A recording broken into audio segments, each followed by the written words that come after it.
And thank you so much to our governors. And I want to say I apologize. I apologize for the abuse that you are facing in this committee that is supposed to be about waste, fraud, and abuse. And I also apologize for wasting your time because this is nothing more than political theater.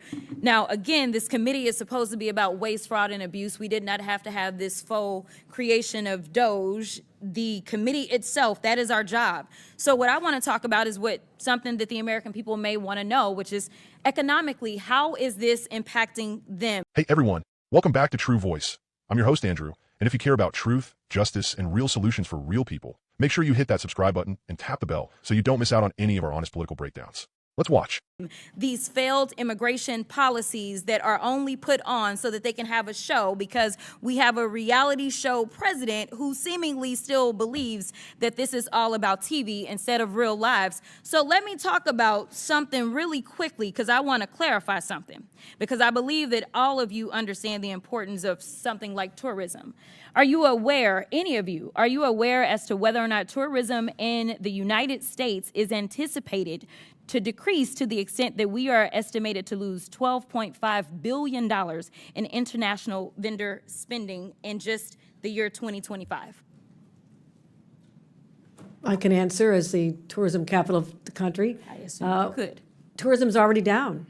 It is down in the North Country, where the Canadians refuse to come over because of the hostility toward their country. It's happening in New York City. It's happening at our sporting events here, our theater. There's a ripple effect throughout our entire economy because of the change in attitude that our country, that once welcomed people from all over the world to visit and recreate and to live here, now feels like a very hostile place to them. It is going to have an economic impact on our bottom line, without a doubt. So let's talk about it a little bit more. So I am supposed to have a number of FIFA games in Dallas, and I am fully anticipating that we are going to have a problem because I've been receiving phone calls that people don't feel safe coming here, and it's not the immigrants. It's this government that is making them feel unsafe. But let me also do this, because they love to cherry pick. They can find, any one person that has been killed. And if they've been killed by an immigrant, then God darn it, every single immigrant is going out and they are killers. And that is the problem. But they don't want to talk about white supremacy. I don't know how many hearings we going to have about the fact that there's been this one immigrant that killed this one person. And no, I'm not excusing any killings by them or white supremacists. But they haven't had these hearings. We didn't have a hearing on Buffalo and what happened there. We didn't have a hearing on El Paso and what happened there. We didn't have a hearing on Charleston and what happened there. So it's interesting that they pick and choose, because it seems like they love to pal around with the white supremacists, and so they don't want to talk about certain other things. But economically, I want to make sure that we're making this point again, because I know that Governor Pritzker, you were the beneficiary of a lot of things from the state of Texas. And a lot of people believe that Republicans are fiscally responsible, but instead they are actually fiscally irresponsible, because what he spent was a whopping $221 million transporting people from Texas to your state. Something tells me that he could have done something else with that $221 million.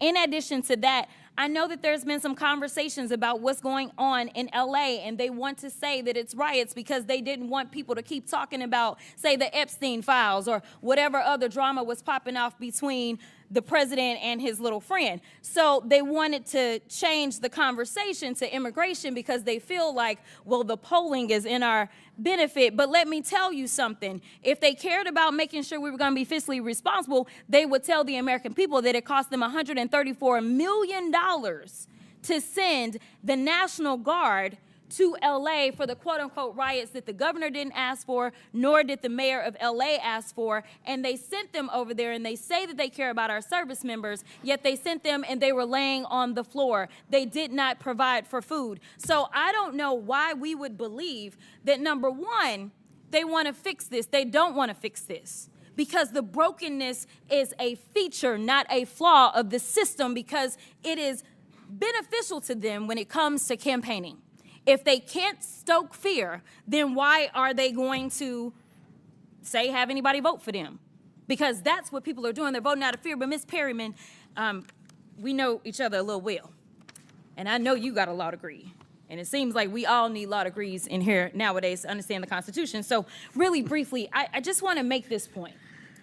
There is a certain person that was afforded say due process. But let's say if, say, Donald Trump had been charged with all of these cases that he got charged with in 4 different jurisdictions, if he wasn't afforded due process, there could have been a possibility that he just would have been locked up and thrown somewhere, right?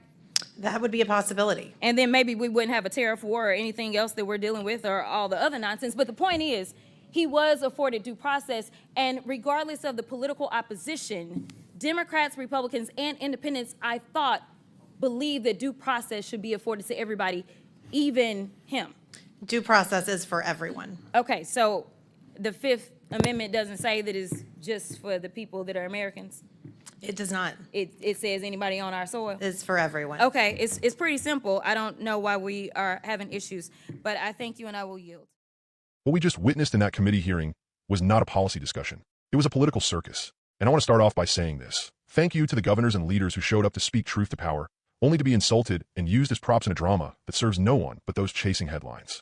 This committee is supposed to be about waste, fraud, and abuse. And what do we get instead?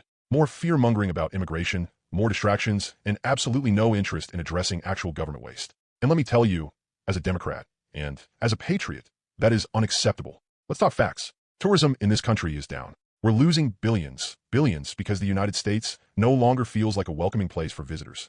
We're estimated to lose $12.5 billion in international tourism by next year. Why? Because our country, once a beacon of opportunity, is now seen as hostile, chaotic, and unpredictable. And it's not immigrants causing that. It's the fear-based politics driving people away. And the hypocrisy? Out of control. Republicans keep preaching about being fiscally responsible. Yet Governor Abbott in Texas spent $221 million flying migrants to blue states like Illinois instead of investing that money in schools, jobs, or healthcare for Texans. That's not fiscal responsibility. That's performative cruelty.